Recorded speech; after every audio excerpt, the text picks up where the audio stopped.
The diner, the daughter, and the silent signal. Do you believe in secret messages? Maya asked, her voice barely above a whisper. Daniel raised an eyebrow.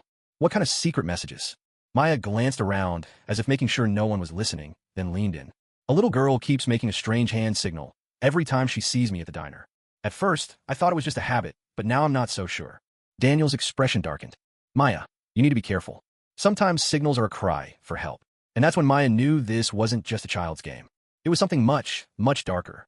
In the bustling city of Seattle, nestled between towering skyscrapers and busy streets, there was a small, cozy diner named the Blue Plate. It was a place where people from all walks of life came to enjoy a warm meal, a cup of coffee, and a moment of peace. Among the diner staff was a young waitress named Maya Ramirez.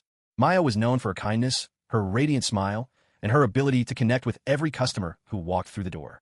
She treated everyone with respect and warmth, making them feel at home. Maya had been working at the Blue Plate for 3 years. She loved her job, not just because it paid the bills, but because it gave her a sense of purpose. She enjoyed listening to people's stories, sharing a laugh, and sometimes even offering a shoulder to cry on. Her co-workers admired her dedication, and the regular customers often requested to be seated in her section. One of those regular customers was the Olsen family. They came to the diner every Sunday after church, a father, a mother, and their young daughter, Chloe. Chloe was a sweet, quiet girl, around 7 years old, with big green eyes and a shy smile. Maya always made sure to give Chloe a little extra attention, bringing her a coloring book or a small treat with her meal. Over time, Maya noticed something unusual about Chloe. The little girl would often make a specific hand signal whenever Maya approached their table. It was a subtle gesture, a quick movement of her fingers, but Maya couldn't quite figure out what it meant. At first, Maya thought it was just a child's game.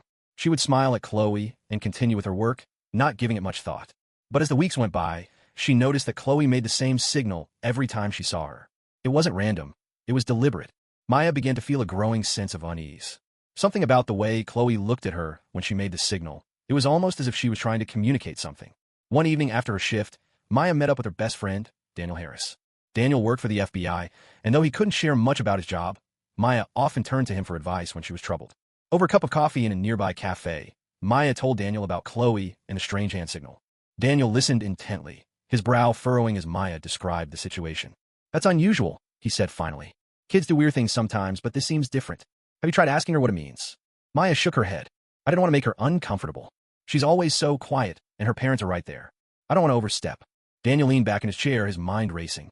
I don't like this, Maya. Something feels off. Let me look into the Olsen family. I'll see if there's anything you should be worried about. Maya hesitated. She didn't want to invade the family's privacy, but her gut told her that something wasn't right. Okay, she said finally, but be careful, Daniel. I don't want to cause any trouble. A few days later, Daniel called Maya with an update. His voice was tense, and Maya could tell he was holding back. Maya, I need you to stay calm, he began. I looked into the Olsens. The man you've been seeing, the one who comes in with Chloe, he's not her biological father. He's her stepfather. Her real father, Jake Miller, has been trying to get custody of Chloe for years, but her mother took her away after the divorce. There's a restraining order against him, and he hasn't seen Chloe in over 2 years. Maya's heart sank. What? That's terrible. But why would Chloe be making that signal? What does it mean? I don't know, Daniel admitted, but I think you should talk to Jake. He might have some answers. Maya spent the next few days wrestling with her thoughts. She didn't want to get involved in a family dispute, but she couldn't shake the feeling that Chloe was trying to reach out for help. Finally, she decided to take Daniel's advice. She found Jake Miller's address and went to his house one evening after her shift.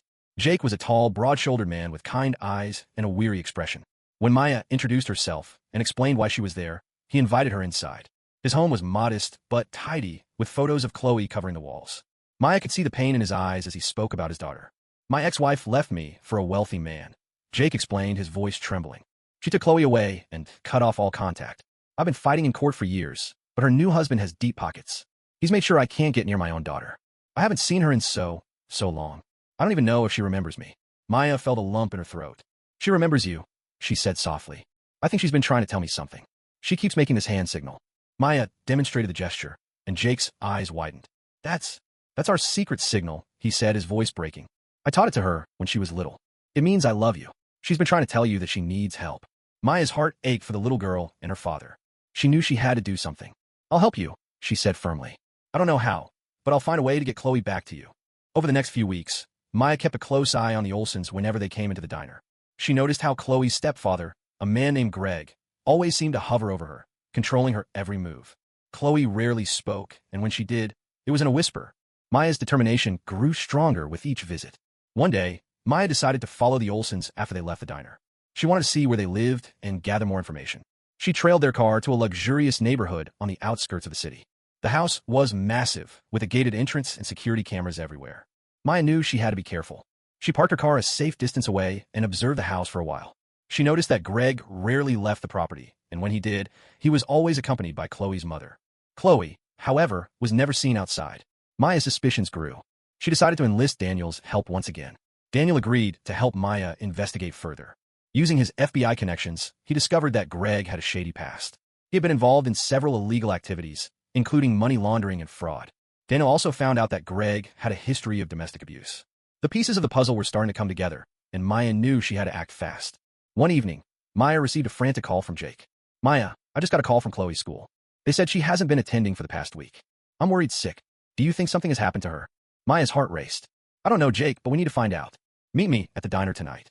We'll come up with a plan." That night, Maya, Jake, and Daniel met at the diner after hours. They discussed their options and decided to confront Greg directly. They knew it was risky, but they couldn't wait any longer. Maya suggested that they involve the police, but Daniel warned that Greg had connections in high places and might be tipped off. Instead, they decided to gather more evidence. Daniel used his resources to dig deeper into Greg's activities, while Maya continued to monitor the house. One night, as she was watching the property, she saw something that made her blood run cold. Greg was loading a large suitcase into the trunk of his car. Maya's mind raced with terrible possibilities. She called Daniel immediately. "Daniel, I think Greg is planning to leave with Chloe. We need to act now." Daniel agreed. "I'll call the police and give them all the information we have. Meet me at the house." Maya and Daniel arrived at the house just as the police were pulling up. They stormed the property, catching Greg off guard. He tried to resist, but the police quickly subdued him. Inside the house, they found Chloe locked in a small room, terrified but unharmed. Her mother was in shock, claiming she had no idea what Greg had been planning. As the police arrested Greg, Jake rushed to his daughter's side. Chloe clung to him, tears streaming down her face. "Daddy, I knew you'd come for me," she whispered. Maya watched the emotional reunion with tears in her eyes. She had done it. She had helped reunite a father and daughter who had been torn apart by greed and cruelty. In the days that followed, the truth about Greg's activities came to light. He was charged with multiple crimes, including kidnapping and abuse. Chloe's mother, realizing the extent of his deception, agreed to let Jake have full custody of their daughter. Jake was eternally grateful to Maya for her bravery and determination. He offered her a substantial reward, but Maya refused. "Seeing you and Chloe together is all the reward I need," she said. However, Jake insisted. He set up a trust fund for Maya, ensuring that she would never have to worry about money again. He also offered her a job at his company, but Maya declined. She loved her job at the diner and the connections she made with people every day. As for Chloe, she thrived under her father's care. She started attending a new school, made friends, and even joined a dance class. She and Maya remained close, with Chloe often visiting the diner to share a milkshake and a laugh with her hero. Maya continued to work at the Blue Plate, her heart lighter and her spirit stronger. She knew that sometimes the smallest act of kindness could have the biggest impact. And as for Chloe, she finally had the chance to grow up with the love and care of her real father, thanks to the waitress who had dared to listen to a little girl's silent plea for help.